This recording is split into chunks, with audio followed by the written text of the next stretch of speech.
দেশ গড়তে জুলাই পদযাত্রা দেশব্যাপী কর্মসূচির অংশ হিসেবে বুধবার বিকেলে নরসিংদীতে পথসভায় বক্তব্য রাখেন জাতীয় নাগরিক পার্টি এনসিপির কেন্দ্রীয় নেতারা। পথসভায় এনসিপির আহ্বায়ক নাহিদ ইসলাম বলেন, অন্তর্বর্তীকালীন সরকারের দুই ছাত্র উপদেষ্টা এনসিপির কেউ নয়, তারা গণঅভ্যুত্থানের প্রতিনিধি। তাদের পদত্যাগে বাধ্য করতে গভীর ষড়যন্ত্র করা হচ্ছে।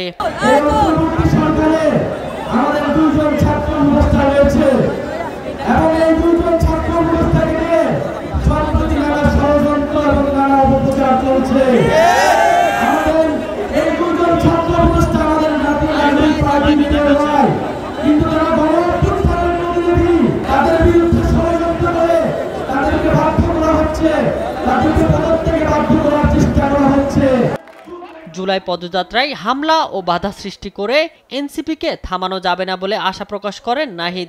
বলেন, দেশের জনগণ সঙ্গে আছে, আগামী নির্বাচনে এনসিপি জয়লাভ করবে।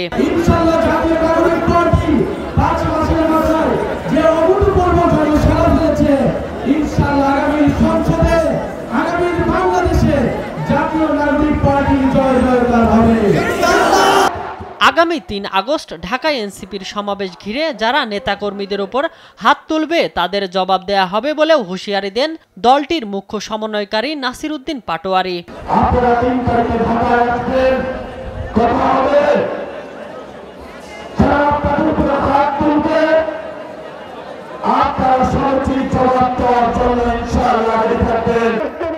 নতুন বাংলাদেশ গড়তে ২৪-এর ছাত্র জনতার আন্দোলনে অংশ নেয়া বিএনপি, জামাত সহ অন্যান্য দলগুলোকে আবার ঐক্যবদ্ধ হওয়ার আহ্বান জানান নেতারা।